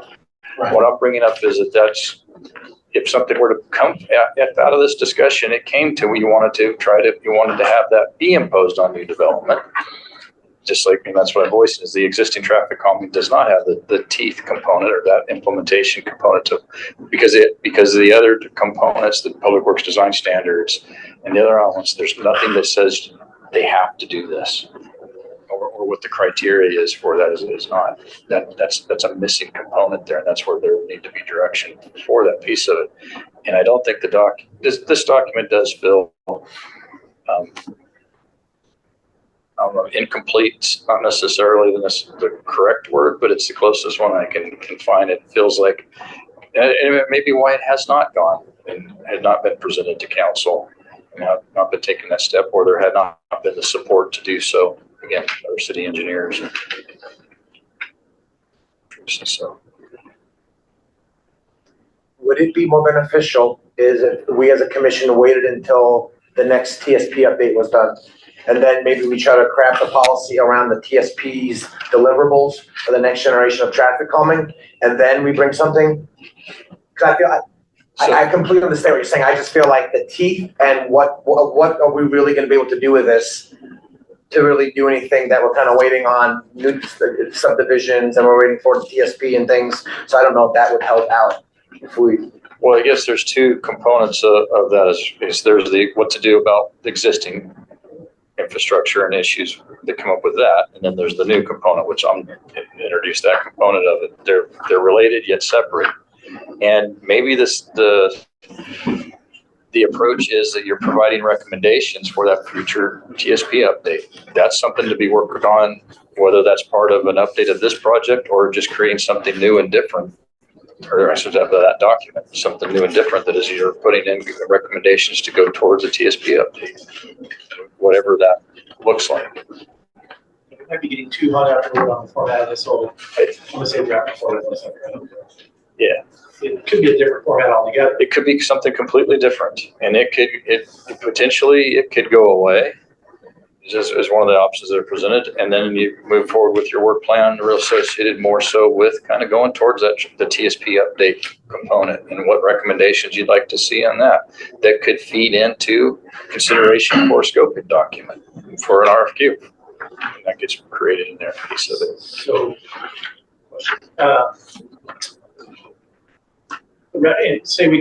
say a group came up with some recommendations to present to council, we need to do this. That's a, sorry for speaking again, but that's a holistic transparency push that they've done. And we've changed our request for council action paperwork and everything to fall in line with that request. So yes, those elements would be ideal. Okay. You know, and if it was going to be something where it was ideas that fed into the next TSP, because goodness knows our transport plan needs improvement. The cross sections are very limited that are available in that plan. It almost looks like it's written for a certain engineering company. So I would suggest that if you do go down that road, that would be really productive, is to come up with things that would make the TSP better. Just an opinion, not here. I got the impression that's a long ways down the road. I don't recall. It should be within the next 5 years, based upon how old it's been done there. So it's a couple of years away. However, it takes time to go through a process to create the recommendations and things to feed into it. Because making those recommendations and bringing those forward, and I'll say that kind of, if the commission comes up with a list of recommendations as far as this request for council action, staff would be working with the chair to kind of craft the language and get that into the format that council is going to want to see that in, and then there would be the list of the recommendations that come from. Or that's how I would envision something like that happening.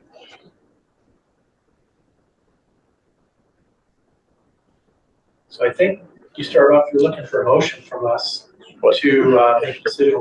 Not necessarily. It's a motion or what there is the commission. That would probably be a good way to approach it. Is are you going to move forward with this or do something different associated with it, or recommendations or elements? Basically, it's related to your work plan.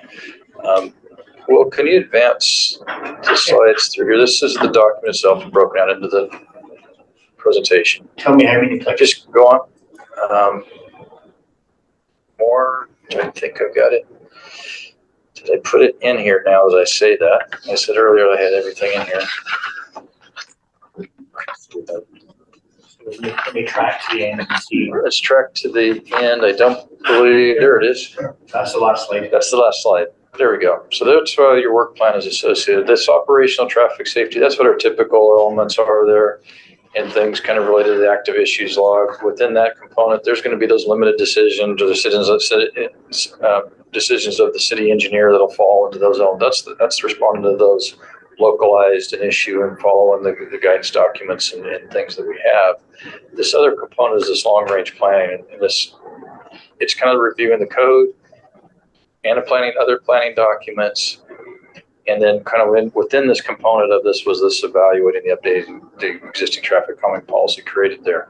So, and you had gone through the motions and going through a list of all kinds of activities to get to this component of this, and this is where we're at there. And when I look back at this, it is kind of you get that evaluate the need and recommendations for updates related to planning and code documents. The TSP is inside of that. The Newberg Municipal Code is inside of that, is looking into those recommendations and things. And do you review and update the traffic policy, or do you make a motion and it either stays as is and goes to council, or it goes away? So you're correct. It's kind of going back to which direction are you looking to go as a commission? Question. If we didn't want to do anything with it, just let it ride as it is, would we just elect to not make a motion? motion to keep as is. I don't know procedurally if it takes a motion to cancel motion to anything about that.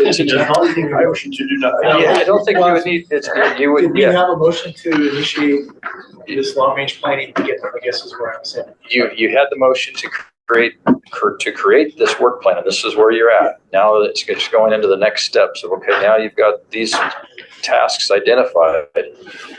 And this is kind of that first step of the last line there. Is this something that you're, to review and update it? Is it I guess that potentially that could have been potentially update. It's a matter of it's a review and update. If we don't do anything, what does that do for staff? As I mentioned, it's a document that's a guidance document. It's there. Unless you were to say you're going to have a motion and decide that that's going to go away, then we would take it off, and that would not be there. Concepts within there are just in the engineering component or in other elements of it. Within that, there's a reference to the local improvement district within this policy. It's pulling together different things. There's references to the traffic calming measures that are in the transportation system plan and things. So there's aspects of that are still going to be looked at as we, from engineering staff, whenever we're making decisions and moving forward with things that are within that purview of the procedural elements and working with what we're in. This document kind of pulls together some of those elements and created another piece of it. And I think it's been mentioned, it's heavy focused on some procedural things as well as some funding component on that. So I guess, is it helpful or is it redundant?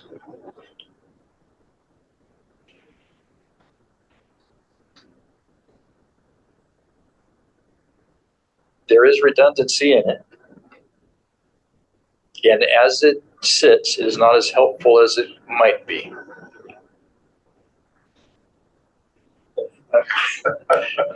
So If we were, sorry, go ahead. I'll try to be a little more sense. If it went away, is it going to change day-to-day activities of the engineering division? No.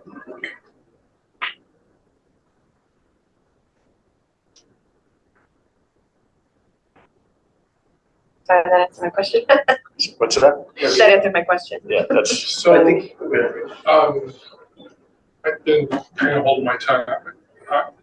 I think there's a lot of value in this, but I don't think I hear consensus in the room lining up with my perspective, and that's why I didn't say anything. But is it not ever the scenario that the city might implement this thing where if a neighborhood wanted to pay and they qualified based on these criteria, a speed hump could be installed on a particular street? Is that no longer a tool in the toolbox? if this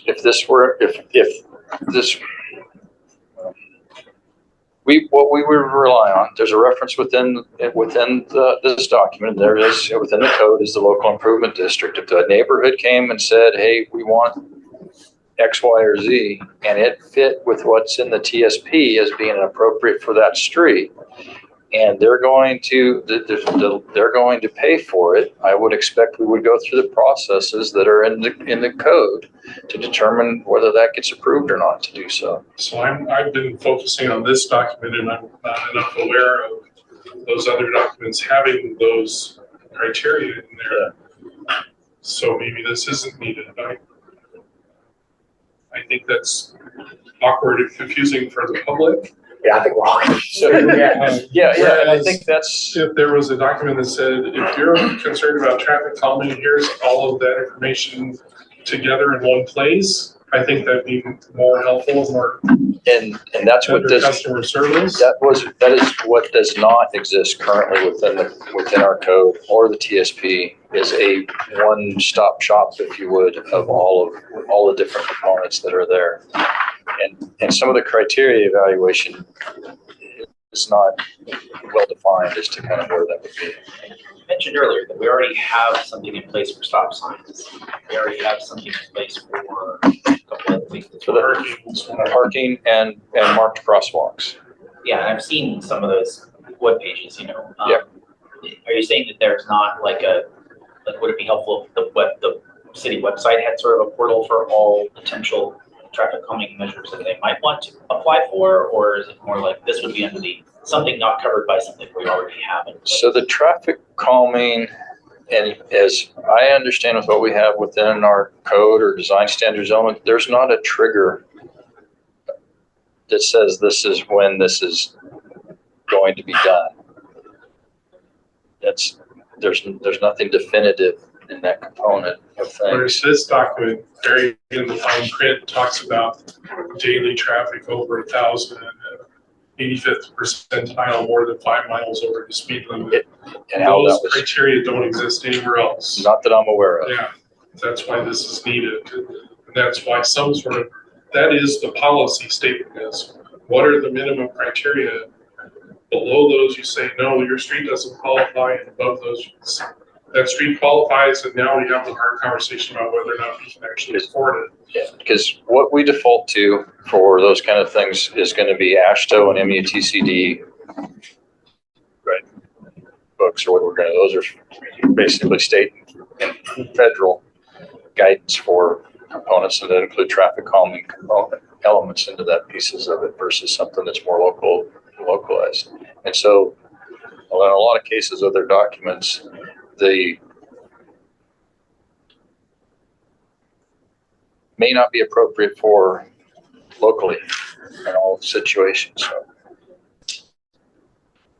they may or may not be. That's not, that's an evaluation I have not been tasked with to do, and I don't expect to be, but in any near future. The ambiguity is baked into it. Let's say that not all of these are acceptable. Yeah, and then the TSP lists, the TSP itself lists what are appropriate based upon classifications, and it gives a variety of traffic calming measures within it.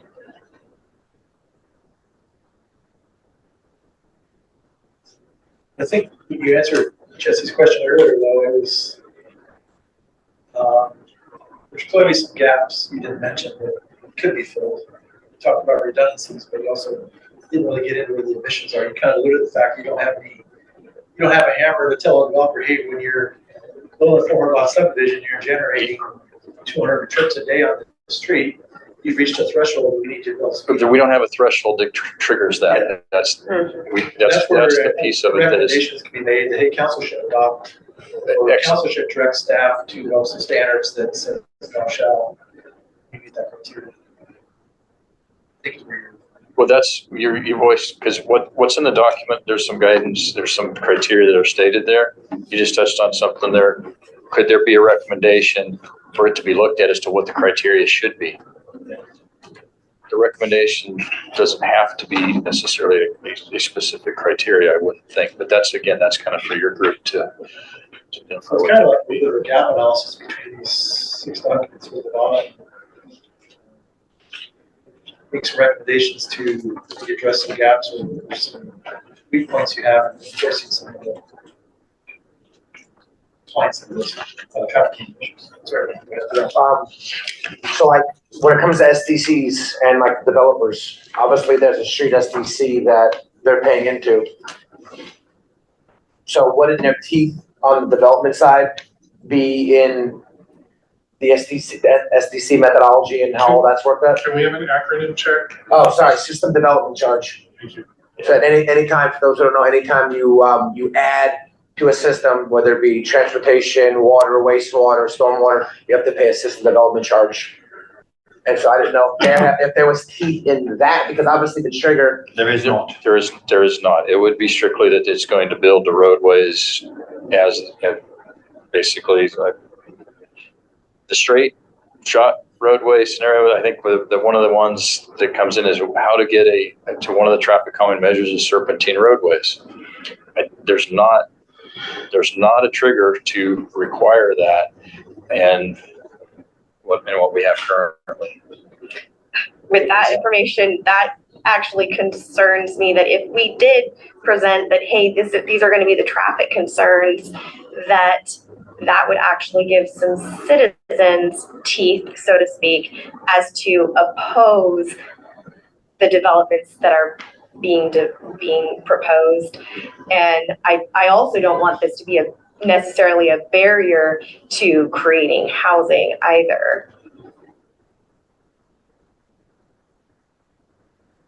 There's going to be a balance there, as with most things.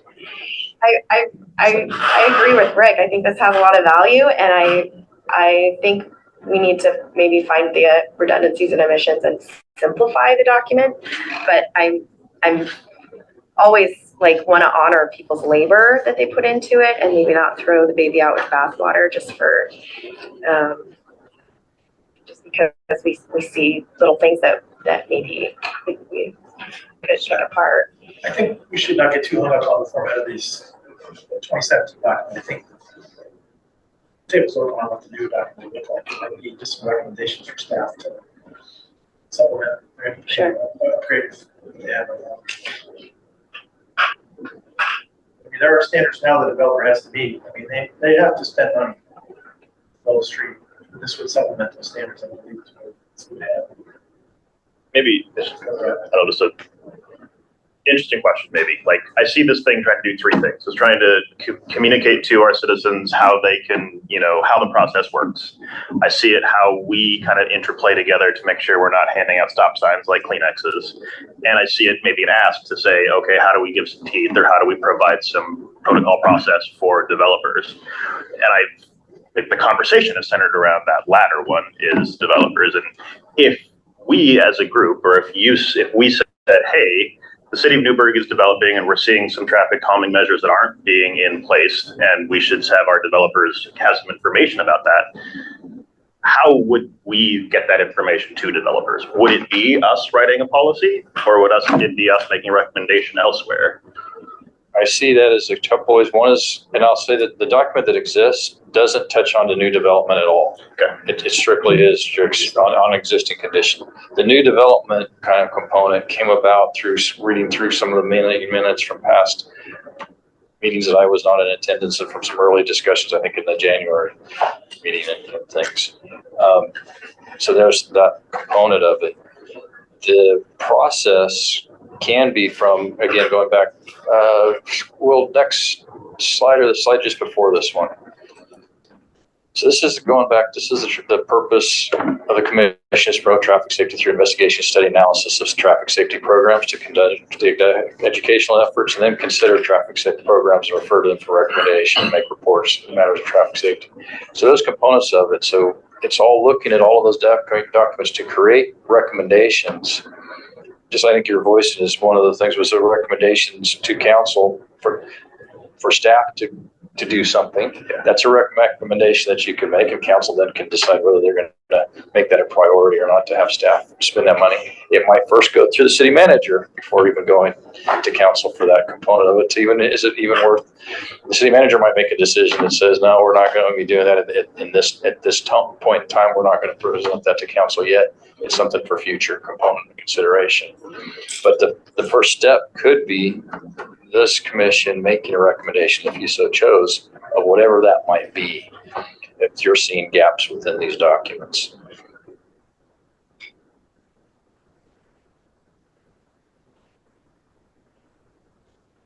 And I guess I'll add one other thing. I know I kind of approached it was like am I asking for a motion that you do one of these things? Other options you have are to table it for future considerations and reviewing the documents and coming back with recommendations and for the next meeting. And there's the floor is open for what direction you can go. It is your commission. It is your, these are the guidance documents. This one here is kind of to guide you as to far as what role and activities that you're going to take. Sooner than later, the city needs a new TSP. Let me just say that.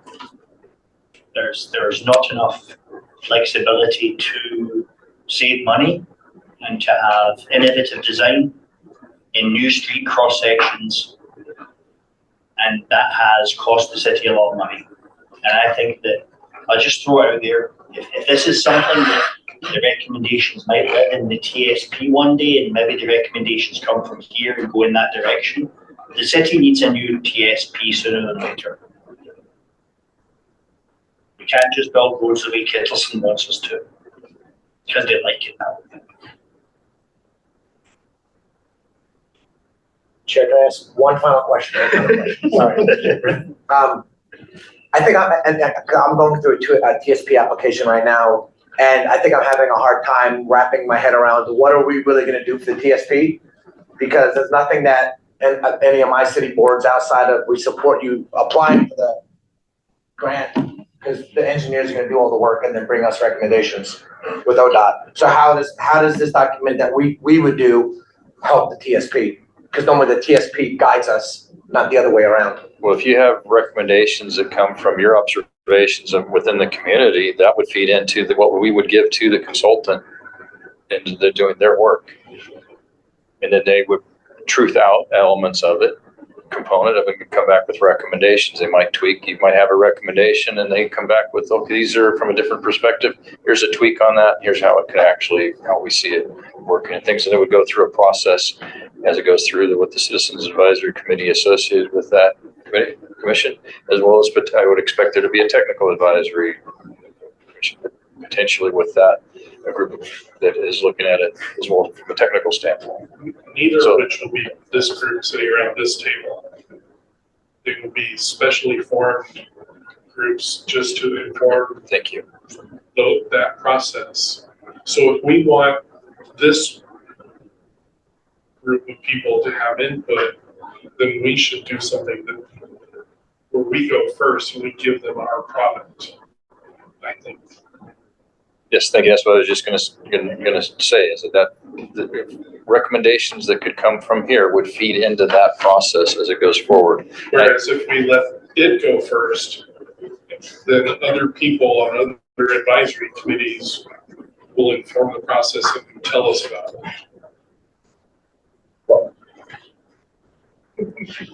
I just worry because the TSP is gonna have to go to the planning commission. It's gonna have to go to it's gonna have to redo a comprehensive plan revision in the city council.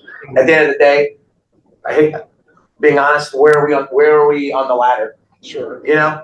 I just feel if we do this work, it's gonna go back to an engineer who ODOT's gonna assign, ODOT's gonna say, no, this is what we think. And then I feel that all the work that we have done may have just been for show. Yeah, so just a difference within the city of Newberg, we'll go out to hire a consultant to do that. It would not be, we wouldn't be working with ODOT directly on that regard. They would weigh in on where there's, on the ODOT highways, be a component of that, but that's not. I think this is misunderstood because they told me that they hire an ODOT engineer to do the work. Yeah, that's not how we've done it in the past. Oh, okay. I wouldn't expect that that's what our process would be. Okay. We probably use Keller engineer. Is bringing on as the consultant filling the city engineer role is on board. Okay. Let me try. Let me see if I can get my way.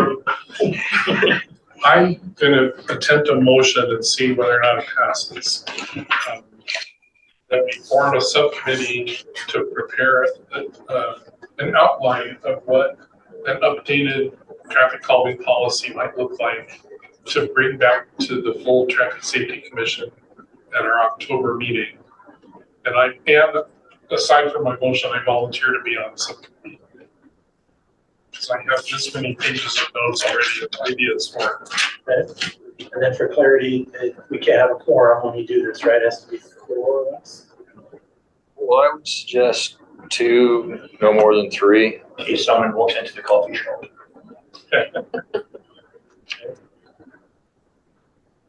So that's my motion. Okay, thank you, Rick. Do I hear a second to Rick's motion to set up a subcommittee to study, send some ideas around traffic calm to be incorporated into TSP?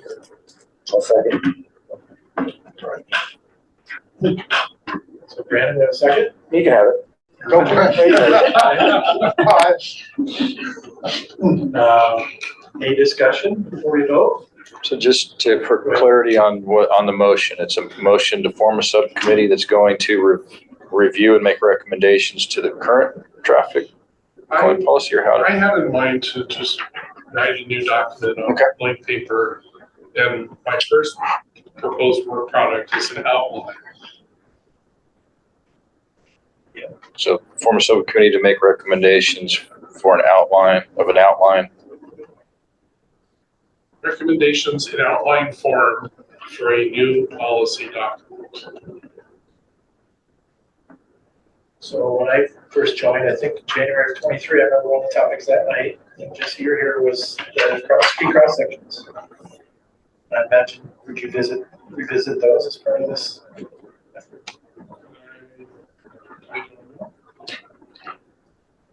Not anticipated. It's traffic calming, right? Street cross sections is kind of a broader topic than just traffic calming.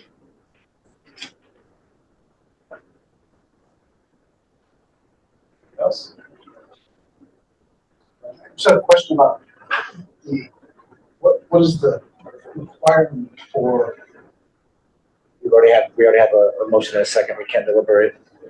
No, it was just a question about the subcommittee. How many members, or how's this able to operate legally? Quorum meaning. The quorum meaning Four or more. would be the 5. So to avoid having the quorum is I would recommend you have the subcommittee, the work group be no more than 2 to 3 people. So that would be, you select that amongst yourselves. I guess that would be the second step if this motion passes, then you identify who is going to be on that. That's clarification. Any other discussion? I think we would be wasting Rick's talent to not let him do this.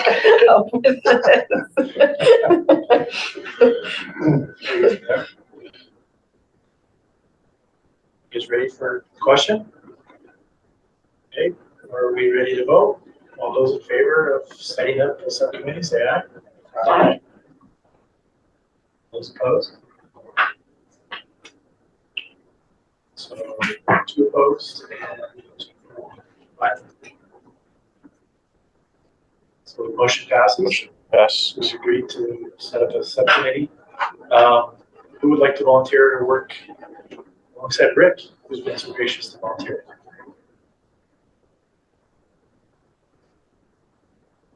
Brandon? Volunteer? Need to start. Great. I will say I'm happy to volunteer if I only makes 4, so I'm not going to risk that. So let me So see. If I go with the city email, will I find their city addresses? Yes. Okay, my thought is to just send you stuff by email to start. But I want to make sure that I can find them. Yes, I will. It's first name, last name or something? Yeah. And if you email me, then I'll email you so that you make certain that you have their address, email Okay. address there, so. We're just gonna make sure we don't cross into the forum scenario, so. I hear you. thank you. I appreciate your idea around the outline too. It'd be a nice first, Yeah. easy first look, just idea where you're headed kind of this fall.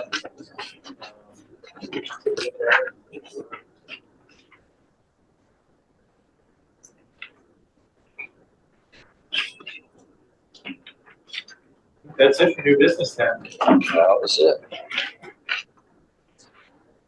On to commissioner comments. Will be like roundtable. Sure, it's your show for Anything that. for the good of the order, commissioners? Thank you, Stan. Roger? I just have, I read in the paper recently that the city of Salem is looking at adding like a 3-second advance on crosswalks to allow pedestrians to have walk signal 3 seconds before traffic light turns green. Is that something that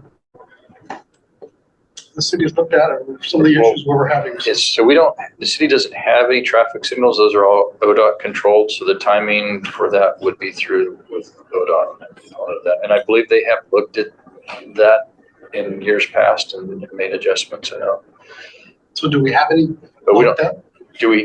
and I don't know what the sequencing or that timing from is there. I know they have done some adjustments for traffic, and I would assume as pedestrian as well. I know the Main and with the new configuration there at Main and First Street with that, when they did all the light adjustments and that, they did tweaks to that. So that would be a question with the Ask ODOT scenario, kind of that AskODOT.com, to put that in for there.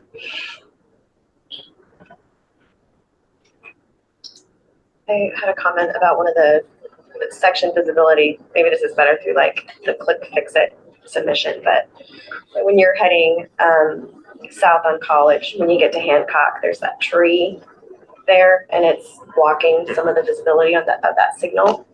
I don't know if it's the business's responsibility to trim that tree or if the city takes care of that. On the tree at that location, Hancock and College, we're getting into that ODOT scenario Yeah. there.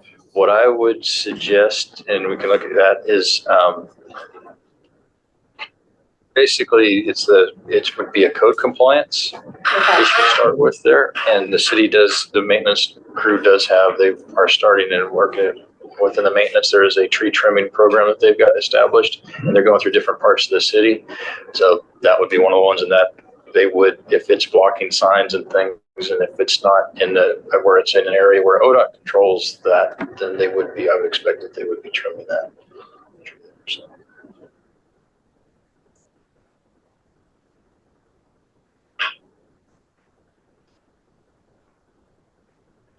Anything else, anyone? We are. Thank you.